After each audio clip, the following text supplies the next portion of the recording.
Okay అండి, నమస్తే అండి. ఏం పేరండి మీ పేరు? రామలక్ష్మి. ఏం చేస్తారు?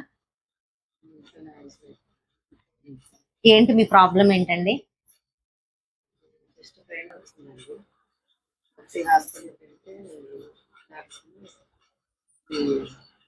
యాంజియోగ్రామ్ తీయాలని చెప్పారు. మామూలు నార్మల్ టెస్ట్ చేశారు. ఈసీసీలో ఫాల్ట్ ఉందని చెప్పి యాంజియోగ్రామ్ చేయించుకోండి అని చెప్పి కార్డియాలజిస్ట్ ఖమ్మం ఆరోగ్య హాస్పిటల్ రిఫర్ చేశారు. అక్కడ సుబ్బారావు గారు హార్ట్ స్పెషలిస్ట్ ఆయన యాంజియోగ్రామ్ తీయాలమ్మా అని చెప్పారు. ప్రస్తుతం అది తీయించుకునే శక్తి లేదు, ఆయన చాలా ఖర్చుతో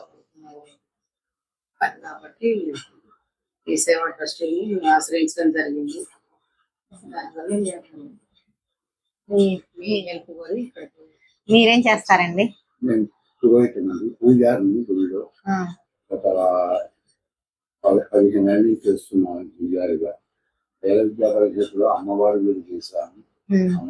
తర్వాత చుట్టుపక్కల ఊళ్ళో ఏ గురించి అది ప్రజెంట్ మా వయసు సాధించుకోవడం వల్ల 62 ఏళ్ళు వల్ల నేను గణేష్ టెంపుల్లో పూజారి స్వామి గురి పిలుస్తుంటే ఆటికి చేస్తున్నాను. ప్రస్తుతానికి నెలసరి ఆదాయం ఉండదు, ఉన్నప్పుడు నుంచి ఉంది.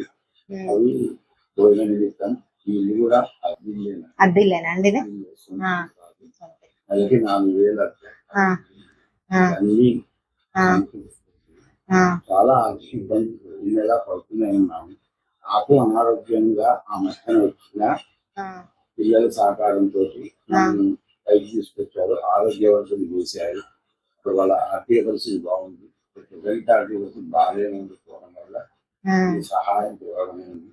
ధర్మపురుల వర్ణం ముందు సహకరిస్తూ ఆవిడ రకాలు ఇచ్చేవి ఈ సౌపార్య ఆశిస్తూ ఏమంటున్నారండి? అసలు ఏమన్నారు తన్ని? ఏముంది ప్రాబ్లం ముందు లైట్గా మైల్డ్ స్ట్రోక్ వచ్చిందని చెప్పిందండి. 15-20 రోజులు పెట్టాం.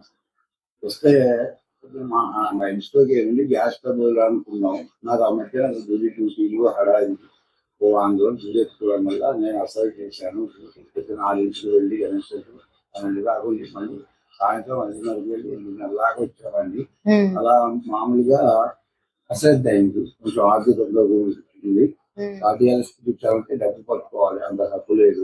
ఏ రోజు రాసాం ఆ రోజు విషయంలో వేరు, పూజారి వేరు, అట్లా ఇబ్బంది పడుతున్నాను. సరే అని మా చిన్న అబ్బాయి వాడికి ఏదో కలిగి ఉండి కార్యక్రమం వస్తూ తీసుకెళ్ళాడు. సురక్ష తీసుకెళ్ళి వైద్యం ఇచ్చారు, ఫస్ట్ ఎయిడ్ చేయించారు. అది కూలీకి చేయాలి, అసలు లేదు ఆ పరికరం. ఉన్నాం సుబ్బారావు గారి దగ్గరికి వెళ్ళి తీసుకెళ్ళి అంటే నాలుగే చెప్తున్నాను. నాకు కార్డియాలజిస్ట్ ఒకే వెళ్ళారు. వెళ్ళి మా అబ్బాయి తీసుకెళ్ళాడు, వైద్యం చేయించాడు. మందులు ఏదో 15 రోజులకు రాయండి, మరి అది కంపల్సరీ అన్నారు. మందులు కూడా ఇవాళ రేపు అలా వాడుతుంది. ఆ మందుల వల్ల కొద్దిగా హార్ట్ స్ట్రోక్ సంబంధించి డౌన్ చేస్తుంటాయి ఆ మందులు.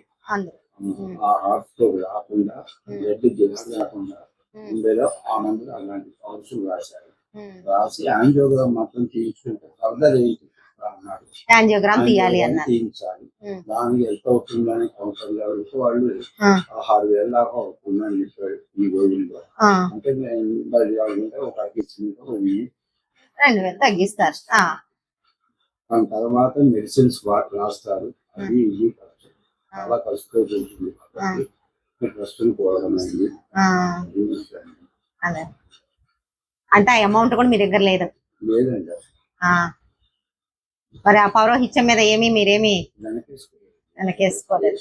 చిన్నతనంలో వాళ్ళకి విద్యాబుద్ధులు నేర్పించినప్పుడు అదే వ్యాసం.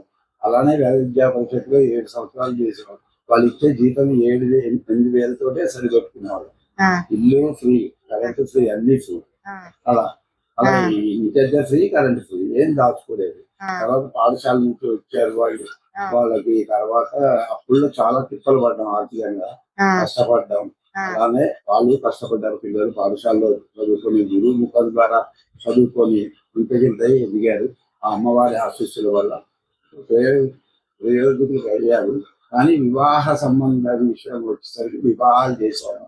2 మనవాళ్ళు అంతా అమ్మవారే చూస్తుంది. నేను ఇంత దూరం వస్తున్నాను కదా, చాలా భయపడ్డాను. అసలు అలానే నిద్ర కూర్చోవాడిని. అమ్మవారే ఇంత దూరం తీసుకొచ్చి ఇలా అయింది. ఆవిడకి బీపీ షుగర్ నార్మల్ అంటే ఏదో వారికి ఇలా వచ్చి లేదు పరిస్థితి అని ఏది పెద్దది కదా అలా వచ్చి. ఓకే. పిల్లలు ఎంతమంది అండి? నాకు 2 కొడుకులు అండి. ఆ, పెద్దవాడు, ఆ, చిన్నవాడు కాలం మీద రోడ్లో ఉంటాడు. ఆ, ఓకే. వాళ్ళు చూసుకుంటారండి మరి మిమ్మల్ని? వాళ్ళంటే ఆ. సరుకులు కావాలంటే వాళ్ళకి వచ్చే దాంట్లో తద్దినం వాటికి కొత్తలో వస్తాయి కదండి, ఆ. స్నానాలు ఆ, అవి ఆర్థిక పరంగా చేయలేదు వాళ్ళు కూడా. ఆ. వాళ్ళు వెల్ సెటిల్డ్ కాదు. కాదు, ఆ, ఏదో పూజలు చేసి వచ్చే డబ్బులు, బియ్యాలు, ఆ, ఉప్పు, చింతపండు కావాలంటే వాళ్ళకి 1 కేజీ వచ్చింది అనుకోండి, ఒక 1/2 కేజీ మాకు సప్లై చేస్తారు. నిత్యావసర సరుకులు మళ్ళీ అయిపోయినాయి. ఇంకో కార్యక్రమం నేనంత తద్దినాలు, ముహూర్తాలు, వివాహాలు చేయించలేని పరిస్థితి నాది. మీరు వెళ్ళట్లేదా బయటికి? నేను బయటికి అంటే ఇప్పుడు అనారోగ్యరీత్యా ఆ మధ్య నేను 2 నెలలు వెళ్ళలేదు అసలు.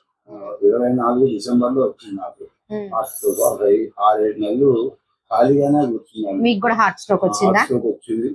243 బీపీ పెరిగింది, హార్ట్ స్ట్రోక్ వచ్చింది. అది ఆ మధ్యాహ్నం. తర్వాత పిల్లలు అప్పుడు కొంచెం పర్వాలేదు, పూర్వకం ఉంది. ఆ డబ్బులు కనిపిస్తుంది సమయానికి చిక్కి ఏదో ఆప్షన్ పడితే ఆ డబ్బులు ఉన్నాయి వాళ్ళకి.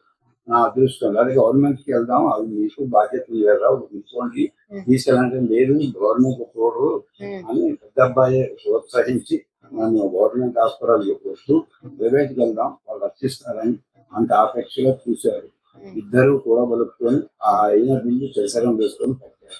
ఇప్పుడు తనకి యాంజియోగ్రామ్ అంటే గవర్నమెంట్ ఫెసిలిటీ ఏం లేదా అండి? దీనికి గవర్నమెంట్ కి ఏం లేదా?